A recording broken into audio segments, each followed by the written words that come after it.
começar? Já comecei. Beleza. Então, boa tarde aí, pessoal. Eu fiz essa aula de fibrose cística para vocês, para a gente conversar um pouco sobre isso e para vocês terem esse primeiro contato, principalmente quem vai lá no ambulatório com a gente, tá bom?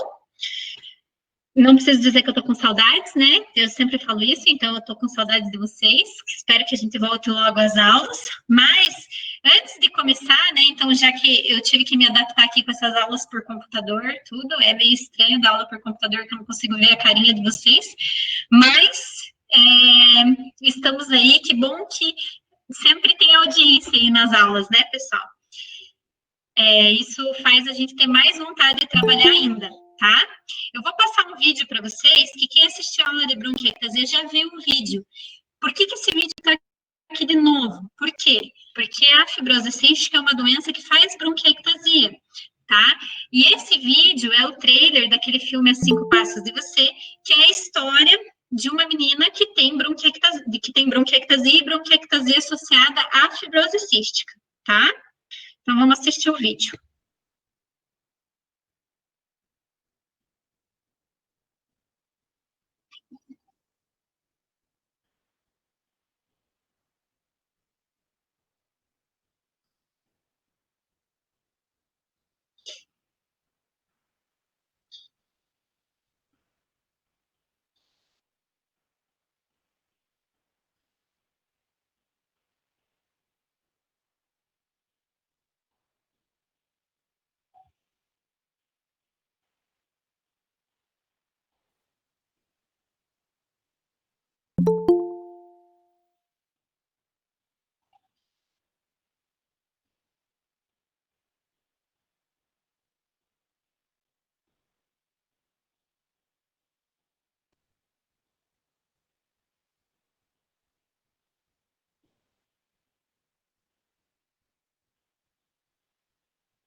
Então, fica aí a dica para vocês assistirem esse filme, que é muito bonito e fala muito da realidade dos pacientes que têm fibrose cística, tá bom? O que é a fibrose cística? É uma mucoviscidose, né? A doença do beijo salgado, vocês já devem ter visto lá na pediatria, né? E é uma doença genética que é autossômica recessiva. O que acontece com o paciente que tem fibrose cística? Ele tem uma mutação aqui no cromossoma 7, no braço longo do cromossoma 7, que faz uma alteração da codificação de um gene ali, essa mutação desse gene, que é o gene do CFTR, que é um gene que está relacionado à produção de uma proteína transmembrana ali, que vai ser justamente uma proteína que vai regular a entrada e saída de íons da célula. Quais células? Das células epiteliais, principalmente células exócrinas, tá? Então, é isso que eu vou mostrar para vocês. A gente tem mais de 2.031 mutações identificadas. Então, tem vários tipos de mutação que podem fazer a alteração desse gene, do CFTR, que pode alterar essa proteína transmembrana. tá? A mutação mais comum que vocês vão ver no ambulatório é a mutação delta F508. Então, se perguntarem para vocês alguma vez, e se vocês forem olhar no prontuário, qual a mutação mais comum que leva à fibrose cística, é essa mutação, delta F508, tá? Aqui, ó, se vocês forem ver, né, o que quer dizer o CFTR, né, Cystic Fibrosis Transmembrane Contention Regulator, tá? E o que ele faz? Essas alterações dessa proteína do CFTR, ele altera o canal de cloro, que está na superfície da célula epitelial, tá? Ou porque ele não produz esse canal para transportar esse íon cloro, ou porque ele tem uma malformação na codificação dessa proteína, tá? Daí faz com que o canal tenha uma malformação e, com isso, faça com que tenha um transporte iônico ali, transmembrana, alterado. E o que acontece se tem uma alteração ali do transporte iônico na membrana celular? Acontece que, por exemplo, se tem uma desregulação no transporte iônico da célula epitelial lá do pulmão, por exemplo, lá da via aérea, o que vai acontecer? Vai acontecer que as células epiteliais ali da nossa via aérea vão produzir um muco desidratado, tá? Vão produzir um muco espesso. Então, o que acontece com esses pacientes da fibrose cística? Por ter a mutação desse gene e eles codificarem errado ou não codificarem esse canal de cloro, o muco que eles produzem, a secreção da via aérea, vai ser uma secreção espessa, uma secreção desidratada, tá? E o que vocês viram na aula anterior de bronquiectasias? Que quando a gente tem, por exemplo, uma alteração nesse muco, ou uma alteração do transporte aqui mucociliar da nossa via aérea, vai acontecer que vai ficar um muco ali represado na minha parede da via aérea. Esse muco ali represado, ele tem dificuldade para sair, ele tem mais chance de fazer infecção. Daí vai entrar naquele ciclo lá da bronquiectasia de infecção, fazendo alteração da parede da via aérea, fazendo infecção, fazendo mais inflamação, produzindo mais muco, obstruindo a passagem de ar, fazendo com que tenha alterações ali, tanto da muscular quanto do epitélio, fazendo bronquiectasias. Então, a característica desses pacientes, principalmente na parte pulmonar, é que eles têm bronquiectasias. Por quê? Porque eles entram naquele ciclo vicioso de formação da bronquiectasia por causa desse múculo, esse muco que é espesso, tá? É como se fosse uma tubulopatia obstrutiva, tá? E que acaba fazendo bronquiectasia. O que acontece? Tem uma mutação nesse gene do canal de cloro, gene do CFTR, tá? Que vai alterar o transporte iônico, que vai diminuir a secreção de fluidos e vai fazer com que tenha uma tubulopatia obstrutiva. Aonde? Em qualquer lugar do corpo onde tem uma célula epitelial e que tenha secreções sendo produzidas. Então, por isso que essa doença é uma doença multissistêmica. Mas um dos principais órgãos acometidos vai ser o pulmão, por causa da secreção de muco na via aérea, tá bom? E quais são, aqui eu mostro para vocês a classificação das mutações. Então, o que acontece? Então, o que acontece normalmente? Acontece lá na célula epitelial que o RNA, ele vai ser lá, ele vai ser transcrito e vai ser traduzido, vai produzir a proteína e vai formar o canal aqui de cloreto na nossa célula epitelial, certo? Isso é o que é normal. O que acontece, por exemplo, numa mutação de classe 1? Eu não tenho aqui a síntese, tá? Então, eu não tenho a tradução do meu RNA e eu não tenho a síntese de proteína. Então, se vocês forem ver a minha membrana, ela vai ser sem esses canais de cloro, porque eu não tenho a produção. Não tem a produção da proteína que forma o canal de cloro, tá? Daí, quais são as mutações que estão associadas, por exemplo, a essa mutação de classe 1, que é sem tradução, sem síntese de proteína? São essas mutações aqui. Quando vocês forem procurar no prontuário, vocês vão ver que a gente escreve lá no cabeçalho qual tipo de mutação que é. E tem alguns pacientes, por exemplo, eu me lembro alguns agora de cabeça, que tem essa G542X, tá? Qual que é uma mutação de classe 2? A mutação de classe 2, eu até faço RNA. E eu até consigo traduzir esse RNA. O problema é que eu tenho um bloqueio no transporte, tá? Então, eu vou ter uma proteína mal dobrada ali, que vai falhar em atingir a superfície da célula, tá? Então, eu tenho um bloqueio no transporte dessa proteína lá para a superfície celular. E aqui está a nossa mutação mais comum, é uma mutação de classe 2, que é a delta F508, para vocês lembrarem, tá bom? Eu posso ter também uma mutação de classe 3, que eu até faço RNA da proteína, eu até consigo traduzir essa proteína, e eu até consigo fazer o transporte e levar essa proteína para a membrana. O problema é que eu tenho um defeito na abertura, ou tenho uma redução na abertura do canal. São essas mutações aqui que estão associadas, por exemplo, a esse defeito de abertura do canal. Eu tenho também mutações do tipo classe 4. O que acontece? Eu consigo transcrever ali o RNA, né? Eu consigo até traduzir o RNA, eu consigo formar a proteína e eu consigo fazer com que ela atinja a superfície. E eu consigo até fazer o transporte de alguns íons cloro para a superfície.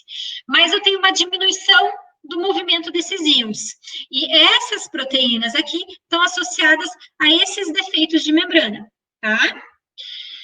E uma mutação de classe 5, o que acontece? Eu faço uma proteína, eu consigo transcrever o RNA, eu consigo traduzir o RNA, eu consigo fazer a proteína, eu consigo transportar e fazer com que o canal, essa proteína que faz o canal de cloro atinja a superfície. E eu até consigo fazer com que ela funcione direito, só que eu produzo isso em baixa quantidade, tá? E são essas mutações que são as mutações de classe 5, tá? E eu posso ter também uma mutação de classe 6, que é o quê? Eu transcrevo RNA, eu traduzo o RNA, eu formo proteína e eu até consigo transportar a proteína para a superfície. A proteína até funciona, mas ela tem uma estabilidade reduzida. Então, eu degrado ela muito rapidamente, tá? E eu posso também tem um defeito, aqui na classe 1 a gente tem um defeito de tradução, mas eu posso eventualmente ter um defeito de transcrição, eu nem transcrevo o RNA, então eu não tenho nem RNA, tá? Que é o que acontece, por exemplo, aqui, que ele está mostrando nessa figura, tá bom? E por a gente ter células epiteliais em vários órgãos do corpo, e vários órgãos do corpo produzem substâncias, principalmente substâncias exócrinas, né, em glândulas exócrinas, a gente vai ter uma doença multissistêmica, que vai acometer fígado, pâncreas, pulmão, sistema gastrointestinal, inclusive nosso sistema genital também. Esses pacientes têm muita infertilidade. Eu posso também ter alteração do metabolismo ósseo nesses pacientes. Tem muita osteoporose nesses pacientes relacionada à fibrose cística. Então, vocês têm que lembrar que a fibrose cística não vai acometer só o pulmão do paciente. Ela é uma doença multissistêmica. Por quê? Porque ela vai acometer lá o canal de cloro, que é uma proteína transmembrana que vai regular os íons que passam por aquela membrana. Então, onde tiver canal de cloro no organismo, eu posso ter alteração e eu posso ter doença relacionada à fibrose cística. E é isso que eu vou mostrar para vocês agora, tá? E por ser uma doença multissistêmica, que pode acometer vários órgãos do corpo, eu tenho uma apresentação clínica que pode ser variada. A apresentação clínica é variada tanto pela doença ser multissistêmica, mas como por vocês terem visto que tem uma variedade de mutações. Como tem várias possibilidades de mutações, inclusive pacientes que produzem o canal de cloro, por exemplo, pacientes que produzem o canal de cloro em menor quantidade, ou pacientes que não produzem nada, eu posso ter uma variedade de apresentação clínica conforme a classe da mutação do paciente, entendeu? E no adulto, aqueles pacientes que vocês veem que têm um diagnóstico tardio da doença, geralmente esses pacientes têm uma mutação mais branda, ou seja, provavelmente eles produzem o canal de cloro e o canal de cloro não funciona direito, mas eles até têm essa produção, ou tem uma estabilidade reduzida do canal, ou a passagem ali pelo canal é um pouco menor, mas eles têm um pouco de produção dessa proteína transmembrana. Então, eles conseguem regular minimamente esse transporte de íon cloro. E isso faz com que eles tenham uma doença mais branda. Então, não é incomum a gente diagnosticar, por exemplo, pacientes com fibrose cística, hoje em dia, numa idade mais avançada. Por exemplo, com 60 anos. Já aconteceu no nosso ambulatório.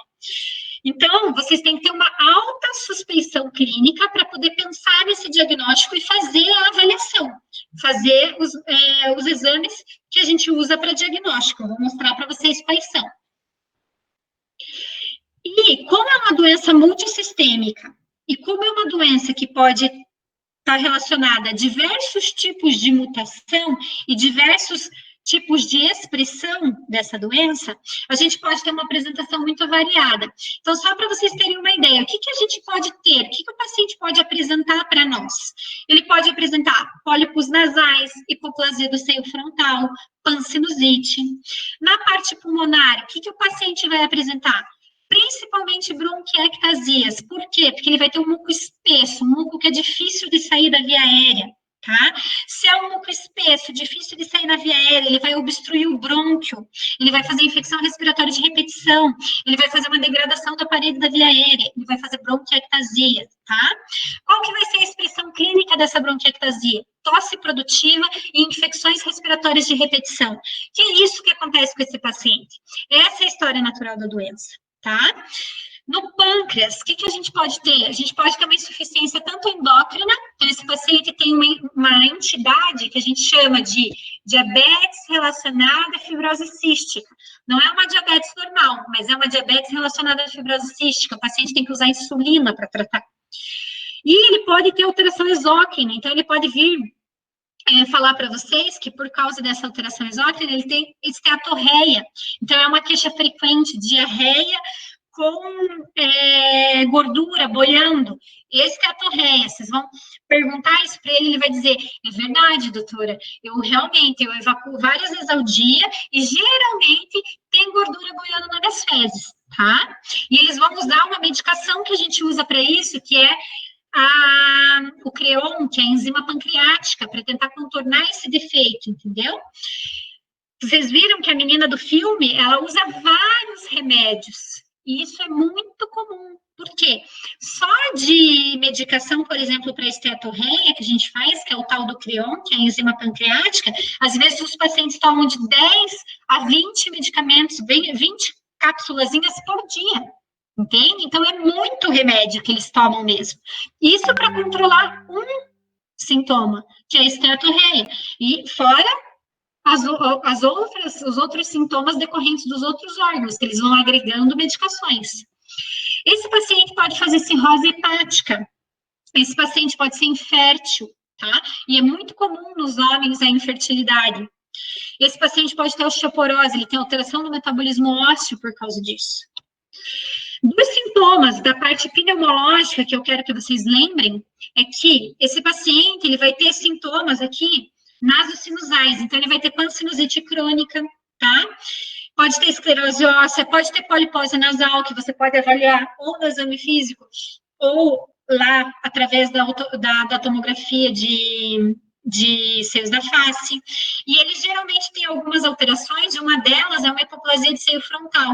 Então, o paciente vem consultar com você com uma história de que tem infecções respiratórias de repetição, não respira pelo nariz, foi no otorrino pediu uma TC de seios da face e tinha uma hipoplasia de seio frontal com pólipo nasal. Opa, esse paciente pode ter sim fibrose cística, tá? E os sintomas respiratórios? Geralmente, os sintomas respiratórios são associados à bronquiectasia, tá? E, geralmente, as bronquiectasias da fibrose cística, elas são em lobos superiores, tá bom? O que é a bronquiectasia? Esse aumento da luz do brônquio. Por quê? Por infecções respiratórias de repetição, tá? O que a gente pode ter de alterações tomográficas? Essas bronquiectasias, que são esses brônquios maiores, associados à impactação de secreção. Vocês estão vendo esse branco aqui? Esse branco é catarro dentro da via aérea que o paciente não consegue pôr para fora, tá, pessoal? Por quê? Porque esse catarro é espesso. tá? Esse catarro, ele gruda na parede da via aérea, e a parede ali, o transporte mucociliar desse paciente é prejudicado, porque o catarro é muito espesso, tá? Se vocês forem ver, ele pode ter árvore em brotamento. O que é árvore em brotamento? É isso aqui, ó. É a obstrução lá do bronquíolo, lá da via terminal da via aérea, por secreção. Então, ele tem nódulo centrolobular com árvore em brotamento. Tá aqui, ó. Secreção. Isso aqui é catarro dentro da via aérea que ele não consegue pôr para fora. E ele pode ter alteração das pequenas vias aéreas também, fazendo aprisionamento aéreo. O que vocês estão vendo nessa tomografia? Essa aqui é uma tomografia em expiração, que vocês conseguem ver, ó, o pulmão, vocês conseguem ver que ele é mais preto em alguns lugares e mais cinza em outros lugares. Quando a gente está em inspiração na tomografia, a gente chama isso de atenuação em mosaico. A atenuação em mosaico, ele pode ter duas causas. Ou é aprisionamento de ar, ou é uma doença vascular. Daí, o que a gente faz? A gente faz um corte da tomografia em expiração. A gente pede para o paciente expirar tudo que tem no pulmão e faz a tomografia, ó. Se essa atenuação em mosaico, ou seja, essas áreas cinzas e pretas, elas se tornam mais evidentes, é porque provavelmente esse paciente tem doença de pequena via aérea, e isso que vocês estão vendo é aprisionamento de ar, tá? E esses pacientes frequentemente têm essas alterações tomográficas. Aqui eu trouxe mais uma outra imagem de um paciente com fibrose cística, só para vocês verem que, às vezes, as bronquiectasias são importantes, elas são dilatações grandes, tá? Com espessamento aqui do brônquio, com secreção impactada dentro da via aérea, tá? E esses pacientes geralmente têm infecções pulmonares de repetição, porque isso é a história natural de quem tem bronquiectasia, vocês já viram isso na aula anterior, tá? E o que acontece? Geralmente eles são colonizados por bactérias. Lembra que eu falei lá que quem tem bronquiectasia deve coletar cultura de escarro? Por que a gente coleta cultura de escarro? Porque frequentemente esses pacientes são colonizados por bactérias. Quais são as bactérias que eles são colonizados? Pseudomonas aeruginosa, MSSA, a Burkholderia cepacia, que se vocês forem assistir o filme, eles comentam sobre ela, porque ela é uma bactéria que é difícil de ser erradicada da via aérea, então a gente tem muito medo que o paciente pegue, porque diminui a função pulmonar e é difícil de tratar. Eles podem ter micobactéria, não tuberculose e tuberculose também, então a gente faz a cultura para bar, para a gente ver se a gente está diante de uma micobactéria tuberculosa ou não, entendeu? Então, vocês têm que fazer essa avaliação de quanto em quanto tempo que esse paciente vai coletar cultura de escarro, por exemplo, para vocês avaliarem a colonização da via aérea ou infecção de via aérea, né? A gente vai coletar geralmente de 3 em 3 meses, tá? A cultura para Mycobacterium pode ser anual, mas a cultura para bactérias, o ideal é que a gente colete a cultura para germes comuns, para bactérias comuns, o ideal é que a gente colete de 3 em 3 meses, tá? E é o que os nossos pacientes do nosso ambulatório fazem, tá bom? Outras coisas que esses pacientes podem ter associadas. Lembra que eu falei para vocês que tem uma entidade chamada aspergilose broncopulmonar alérgica, que é uma reação de hipersensibilidade aos aspergillus? Alguns pacientes que têm fibrose cística e que têm asma, frequentemente têm essa entidade associada à doença, tá? Outra coisa que esses pacientes podem ter, baqueteamento digital, tá? E uma coisa que esses pacientes podem ter é pneumotórax inexplicado. Então, o paciente vem para você com história de um pneumotórax inexplicado, que ele não fez trauma, ele não fez nada, simplesmente teve pneumotórax. Investigue, pode ser fibrose cística, tá? E como que a gente faz o diagnóstico, pessoal? Vocês sabem que existe triagem neonatal, né? Desde os anos 2000, agora, para cá, a gente tem feito a triagem neonatal para fibrose cística com o teste do pezinho, tá? Só que a triagem neonatal não pega 100% das pessoas, ela é um teste de triagem. Só que tem pessoas que podem dar negativo no teste de triagem e a gente não ter essa avaliação. E tem pessoas que também nasceram antes da triagem neonatal implementada. Então, a gente tem que suspeitar do diagnóstico, mesmo em quem fez triagem neonatal. E quem é mais velho, que não pegou a triagem neonatal, a gente também tem que suspeitar de fibrose cística se a gente vê todos esses sinais e sintomas associados, tá? E como que a gente faz o diagnóstico da fibrose cística? O diagnóstico da fibrose cística, ele é feito através do teste do suor. O que é esse teste do suor? A gente faz a pilocarpina, que é uma substância colinérgica, para a gente estimular o suor nas glândulas sudoríparas, tá? E daí a gente coleta esse suor com uma gaze até, ou com um papel especial para coleta desse suor, e faz a dosagem quantitativa do cloreto.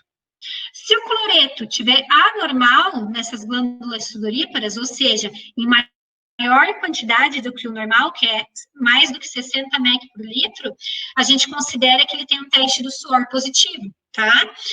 E que, na sequência, a gente vai ter que investigar geneticamente e provavelmente a gente está diante de um caso de fibrose cística. Pode ter falso positivo para fibrose cística? Até pode, tá? Por exemplo, o hipotiroidismo pode alterar o teste do suor. Então, a gente tem que sempre associar o exame com a clínica do paciente, tá? E pode ter falso negativo nesse teste do suor? Pode também. Até 20% dos casos de fibrose cística, eles podem se apresentar normal no teste do suor. Então, vocês imaginem que vocês podem, se vocês se fiarem apenas nesse exame, perder diagnóstico se vocês não tiverem uma alta suspeição clínica. Se vocês têm uma alta suspeição clínica, vocês podem lançar mão da pesquisa de mutações do gene CFTR. Geralmente, a gente faz a pesquisa de mutações em quem dá positivo, né, no teste do suor, para a gente saber diante de qual mutação que a gente está tratando. Por quê? Porque de 2018 para cá, surgiram medicações novas no mercado que dependem muito do tipo de mutação que o paciente tem, para elas serem implementadas. Então, é importante que tanto o paciente que tem um teste do suor positivo, que a gente faça o teste genético, quanto aquele que tem alta suspeição clínica, mas veio com o teste do suor negativo, a gente também pode fazer a pesquisa de mutações do gene CFTR para fazer o diagnóstico.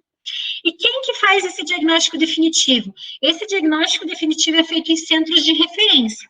No Paraná, o centro de referência é o Hospital de Clínicas, tá? É o nosso ambulatório de fibrose cística, que vocês já conhecem, toda segunda-feira de manhã, é lá que a gente faz esse diagnóstico, tá?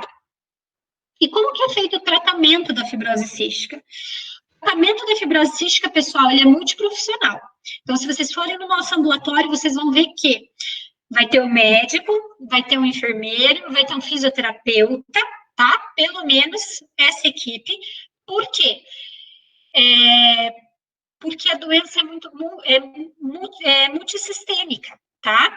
E, como eu falei para vocês na aula de bronquiectasia, o que eu falei para vocês que era o pilar do tratamento da bronquiectasia? Era fisioterapia. Então, não tem como eu fazer o tratamento desse doente sem fisioterapia. Esse paciente que tem fibrose cística, ele precisa de uma avaliação fisioterapêutica, ele vai precisar de uma avaliação nutricional, porque frequentemente esses pacientes, pelas desabsorções que eles fazem por causa dessa alteração dos canais de cloreto, eles são muito magros, eles são desnutridos, tá? Então, eles precisam de uma avaliação nutricional também, tá? Eles vão precisar do enfermeiro, do farmacêutico, para ajudar ali nas medicações, tá? Tem muito paciente que faz antibiótico endovenoso, tá? Que o enfermeiro ajuda a gente na explicação de como fazer o antibiótico. Além disso, tem muito paciente que faz medicação inalatória, antibiótico inalatório, igual eu mostrei para vocês na aula de bronquiectasia. A gente precisa ensinar o paciente a fazer isso, tá? Por isso que a nossa equipe é uma equipe grande, tá? E, inclusive, de outras especialidades médicas, não é só o pneumologista que trata a fibrose cística. Por quê? Porque eu tenho cirrose na fibrose cística, eu preciso de um gastro associado que vai me ajudar no tratamento. Eu tenho a diabetes relacionada à fibrose cística, eu tenho osteoporose relacionada à fibrose cística, eu vou precisar de um endócrino para me ajudar no tratamento também. Então, a equipe vai ser uma grande equipe para cuidar desse paciente. A anamnese, o exame físico desse paciente é uma anamnese muito detalhada, porque a gente tem que pegar vários sistemas tá? O exame físico desse paciente também é muito detalhado, porque eu pego vários sistemas, tá? E eu preciso de muita disciplina e comprometimento do paciente. Isso é uma coisa muito legal que aparece no filme. Por quê? Porque esses pacientes, eles fazem inalação, às vezes, as medicações inalatórias, de 2 em 2 horas, de 4 em 4 horas, diariamente, para sempre. Esses pacientes vão tomar de comprimido, de cápsula, 20, 30 comprimidos por dia. Eles precisam ter uma dieta super regrada, hipercalórica. Os pacientes que aplicam insulina vão precisar aplicar insulina direitinho, não pode esquecer dose. Então, eles precisam ter muita disciplina e comprometimento para manter a doença estável, tá? E um outro tratamento que a gente pode implementar, que daí a gente considera que para a parte pulmonar é um tratamento que ajuda muito, a gente não... eu não costumo falar em cura, mas eu costumo falar em contenção do dano, né, principalmente pulmonar, é o transplante, tá? A gente começou a fazer transplante aqui em Curitiba, a gente tem um transplantado até agora, um transplantado de pulmão, tá? E a gente tem outros pacientes com fibrose cística que estão na lista.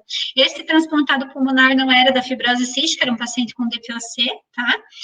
Mas a gente tem os nossos pacientes, alguns que a gente já encaminhou para transplante pulmonar, tá? Quem que a gente encaminha geralmente para transplante pulmonar? Um paciente que tem uma doença ali, em sua maior parte, pulmonar, sem outras comorbidades sistêmicas. Esse é um paciente que é candidato ao transplante pulmonar.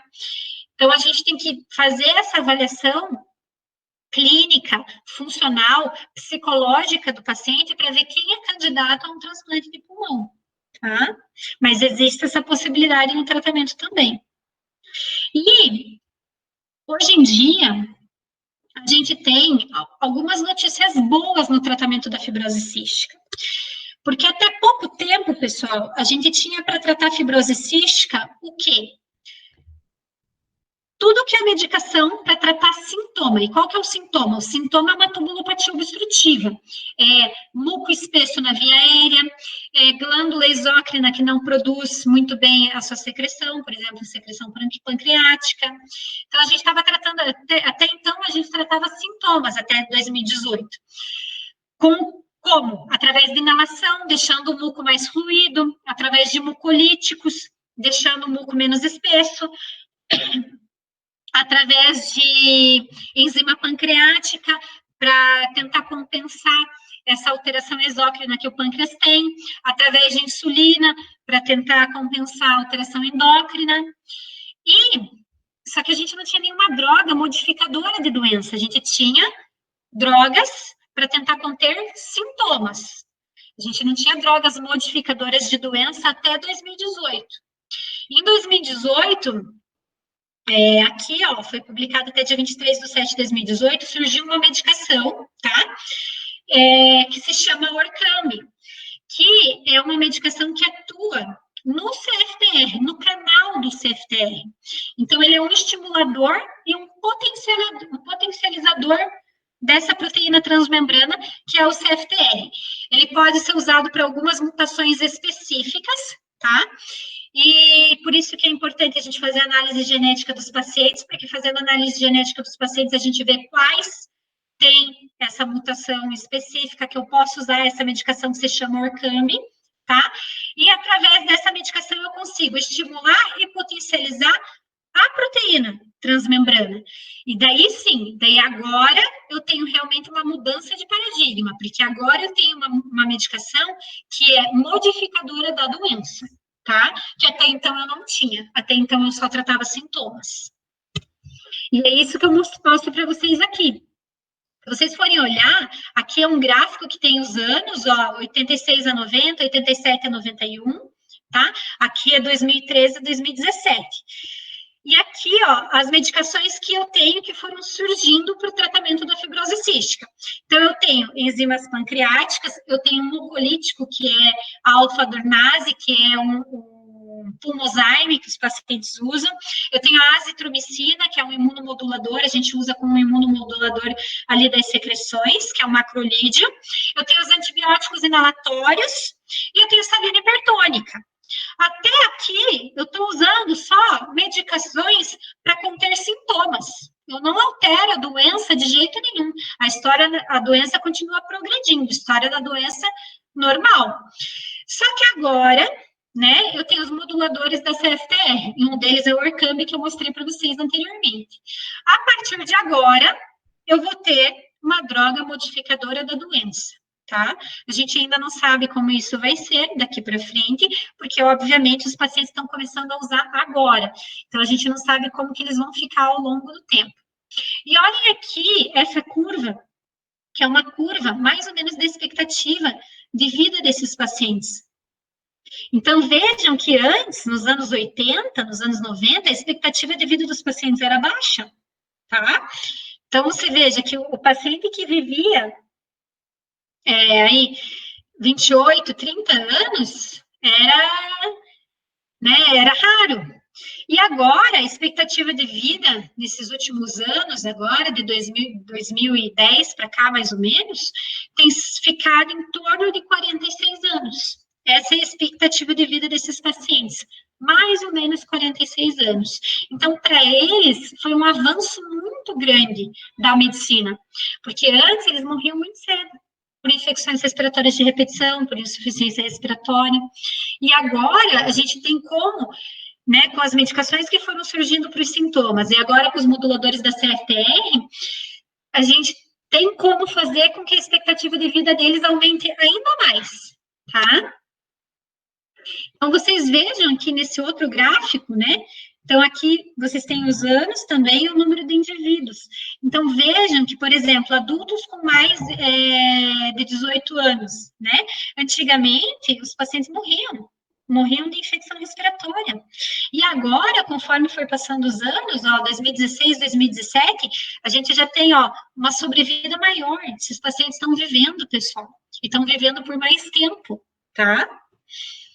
E qual que é a maior causa de morte desses pacientes? A maior causa de morte é a insuficiência respiratória disparada. Eles têm muita infecção respiratória de repetição e a maior causa é a insuficiência respiratória. E uma pequena parcela morre de complicação relacionada ao transplante pulmonar. Obviamente que esse número, né, de complicações relacionadas ao transplante pulmonar não é um número brasileiro, né? A gente transplanta muito pouca gente no Brasil. É um número americano, porque lá, sim, eles transplantam e, às vezes, eles retransplantam esses pacientes. Então, eles têm uma estatística diferente da nossa, tá? Porque eles têm mais transplantes pulmonares que nós. E o que é importante? É importante que esse paciente seja tratado num centro especializado. Não é qualquer um que sabe tratar fibrose cística. A fibrose cística é uma doença muito particular, muito complexa. Ela precisa ser tratada num centro de referência, tá? E uma mensagem que eu quero deixar para vocês é que a ideia que vocês têm do paciente com fibrose cística é essa aqui, ó. É uma paciente que usa oxigênio, que é magra, baqueteamento digital, que tem gastrostomia, porque geralmente é desnutrida, então vai precisar de gastrostomia para alimentação, para suplementação, tá? Esse é o típico da fibrose cística, é essa imagem que vocês veem no ambulatório. Mas, existe paciente atípico? Existe, pessoal, porque como eu mostrei para vocês, existem várias facetas de mutação. Existem várias escalas de mutação. Então, tem pacientes que vão ter mutações mais brandas e tem pacientes que vão ter mutações mais importantes. Então, tem paciente que não produz nada de canal de cloro, nada de proteína transmembrana, mas tem paciente que consegue produzir a proteína transmembrana e vai ter só uma alteração de transporte ou uma menor quantidade de transporte de íons cloro. Então, vocês têm que pesquisar muito bem na anamnese, porque pode ser que vocês estejam diante de um paciente atípico. E é importante que vocês tenham uma alta suspeição clínica, porque quanto antes o paciente fizer o diagnóstico e quanto antes ele começar a ser tratado, mais chance de sobrevida ele tem. Quanto mais atrasa, mais chance de morrer. Por quê, pessoal? Porque quanto antes a gente descobre que ele tem fibrose cística e a gente pode entrar, por exemplo, com uma medicação modificadora de doença, mais cedo a gente vai prevenir sequelas. Quais sequelas? Bronquiectasias, por exemplo. Entendeu? Então, existe diagnóstico da fibrose cística na fase adulta? Geralmente vocês veem a fibrose cística lá na pediatria, né, pessoal? Mas a gente, pneumo adulto, né, que faz terapia para adultos, a gente vê fibrose cística também, tá? E por que existe o diagnóstico na fase adulta? Porque o teste do pezinho é um exame de triagem, pessoal. Pode dar falsos negativos, e a gente descobrir isso depois que o paciente tem infecções respiratórias de repetição, tá? E, além do teste do pezinho não ser 100%, o nosso teste do suor também não é 100%, e ele pode ser inconclusivo às vezes, tá? Então, eu tenho que ter uma alta suspeição clínica para eu ir atrás do diagnóstico desse paciente, tá bom? Lembrar que sempre atrasos no diagnóstico vai ser relacionado a menor sobrevida, porque quanto mais tempo você demora para introduzir medicações para prevenir infecções, esse paciente tem mais chance de desenvolver sequela. E uma das sequelas principais é a bronquiectasia, tá? Para vocês terem uma ideia, a cada 5 anos de atraso, você aumenta em 25% o risco de morte do paciente, ou o risco desse paciente precisar de transplante. Então, é muita coisa. Vocês têm que saber o que é essa doença, para que vocês tenham, quando vocês estão vendo o paciente lá na unidade básica de saúde, que vem para vocês com uma história de, doutor, eu pego pneumonia 3 vezes, 4 vezes por ano, não consigo pegar peso.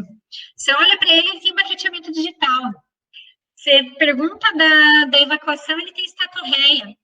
Você pergunta se ele tem sinusite de repetição, ele vai dizer sempre, nunca respirei pelo nariz, estou sempre trancado. Será que esse paciente não tem fibrose cística, pessoal? Tenham essa suspeição clínica para que vocês possam pesquisar, tá? Obviamente que quem vai fazer o diagnóstico vai ser o pneumo, provavelmente, num centro de referência, que é onde vai ter tanto o teste do suor quanto a avaliação genética. Só que para que o paciente chegue em mim, para eu poder fazer o diagnóstico, vocês precisam suspeitar. Se vocês não suspeitarem, ele nunca vai chegar em mim, tá? E eu nunca vou conseguir fazer o diagnóstico. Então, vocês precisam conhecer essa doença. Vocês não precisam saber tratar. O tratamento não é de vocês, mas vocês precisam saber como que ela se apresenta para que vocês possam tentar suspeitar lá na unidade básica de saúde. E o que eu quero deixar de mensagem para vocês? Eu quero deixar que, lembrem, fibrose cística é uma doença genética. Não é para quem quer, é para quem pode, tá? Ela é multissistêmica. Ela vai pegar vários órgãos. Ela tem uma apresentação variada. Por quê? Porque existe célula epitelial em vários órgãos do organismo, tá? Vários órgãos têm essa célula epitelial que precisa dessa proteína transmembrana, esse canal de cloreto, tá? E lembrem que existem vários aspectos de mutações, vários espectros ali de mutação. E, por isso, por ter vários espectros de mutação, eu posso ter uma apresentação clínica variada, tá? Lembrem que a gente tem triagem neonatal, mas que a triagem neonatal não é 100%, tá, pessoal? Lembrem que o diagnóstico é feito através do teste do suor e do teste genético, mas geralmente o teste do suor e o teste genético eles vão estar disponíveis no centro de referência, tá? O tratamento desse paciente, ele é multidisciplinar, por isso que o paciente tem que ir para um centro de referência, porque eu vou precisar de vários profissionais para fazer essa abordagem. O prognóstico está mudando, pessoal. Agora, vocês vão ver cada vez mais pacientes com fibrose cística, porque esses pacientes vão viver mais tempo, tá? Então, vocês vão ver pacientes mais velhos com fibrose cística. E lembrem que existe fibrose cística de diagnóstico tardio. Quando eu estava na faculdade, uma vez, teve um paciente, um professor meu que falou assim, tinha uma paciente que tinha esteatorreia, tinha pancreatite de repetição, tinha infecções de repetição, tudo, e a gente questionou se não podia ser fibrose cística. Só que a paciente tinha mais ou menos ela tinha desnutrição, tinha vários aspectos da doença, enfim. E a gente questionou o meu chefe na época, será que essa paciente não pode ter fibrose cística? Ele falou, não, jamais. Se ela tivesse fibrose cística, ela tinha morrido. Porque os pacientes não vivem. Porque os pacientes não aguentam passar pela infância e adolescência sem morrer, porque tem infecção respiratória de repetição, acabam morrendo de insuficiência respiratória. Isso não é mais uma realidade, pessoal. Por quê? Porque a gente descobriu que existem vários espectros de mutação. E como existem vários espectros de mutação, existem várias apresentações clínicas. Então, eu posso, sim, ter uma fibrose cística e ser de diagnóstico tardio. Por quê? Porque talvez ele tenha uma mutação mais branda e que deixou, né, com poucos sintomas e poucas sequelas. E por isso que vocês ficou mais tempo ali sobrevivendo, mesmo que com infecções respiratórias de repetição, tá? Então, sempre pensar na história familiar e nos sinais e sintomas característicos da doença, tá, pessoal? Onde que a gente faz o teste do suor, que é aquele teste que eu mostrei para vocês? No HC a gente faz e no Hospital Pequeno Príncipe, tá? E eu quero que vocês tenham sempre em mente que esse paciente vocês vão identificar lá na unidade básica de saúde, vocês vão triar ele, vão pensar, pode ser fibrose cística? Pode. Vou encaminhar o paciente para um centro de referência. Por quê? Porque o tratamento é muito específico, pessoal. E agora a gente tem um tratamento que, inclusive, é modificador da doença. E para eu poder oferecer esse paciente para o doente, eu vou ter que fazer a análise genética dele. E essa análise genética está onde? Essa análise genética está dentro do centro de referência, tá? Então, é importante que vocês encaminhem o paciente para uma avaliação do pneumologista. Eu quero agradecer a doutora Mariane, que ela é a chefe do ambulatório de fibrose cística aqui do Hospital de Clínicas, e ela que me ajudou a fazer essa aula, inclusive, e alguns slides, inclusive, são dela, tá? Então, ela é a nossa chefe da fibrose cística, tanto que todos os pacientes que a gente tem, adultos ali da fibrose cística, os casos são discutidos exclusivamente com ela, tá? E eu quero deixar como mensagem para vocês lerem um livro, que é A Roda da Vida, da Elizabeth Kübler-Ross. Vocês já devem conhecer a Elizabeth Kübler-Ross, porque vocês devem estudar ela durante a faculdade. É uma médica que iniciou os cuidados paliativos, vamos colocar assim, né? E ela fez esse livro aqui, vocês não estão me vendo, né? Que é A Roda da Vida, que ela conta alguns casos que ela teve durante a vida dela, alguns casos de pacientes com doenças crônicas incuráveis, tá? E, por hora, a fibrose cística é uma doença crônica incurável, tá? A gente vai ter que ver aí, com o passar do tempo e com os moduladores do CFTR, se a gente vai conseguir uma cura para isso. Mas, até então, os nossos pacientes que têm fibrose cística, eles têm uma doença crônica incurável. Então, sim, eles são pacientes que, até 2018, a gente fazia tratamento paliativo, focando nos sintomas, tá? Agora, de 2018 para cá, que a gente tem uma terapia modificadora de doença, eu não sei se isso vai mudar. A gente tem que começar a usar as medicações para ver como que os pacientes vão responder, tá? Aqui tem o meu Instagram, para quem quiser entrar, eu sempre posto trechos de livros, principalmente dos cuidados paliativos, que é um assunto que me interessa muito. Então, se quiserem acompanhar lá, sempre vai ter coisas interessantes para vocês, principalmente em relação a cuidados paliativos e pneumologia, e principalmente para alimentar nossa alma um pouco, tá? Que a gente não precisa se alimentar só de conhecimento técnico e específico de medicina, sabe? A gente tem que se alimentar de outras coisas também, tá bom? Eu fico disponível para vocês para perguntas, se vocês têm meu e-mail, tem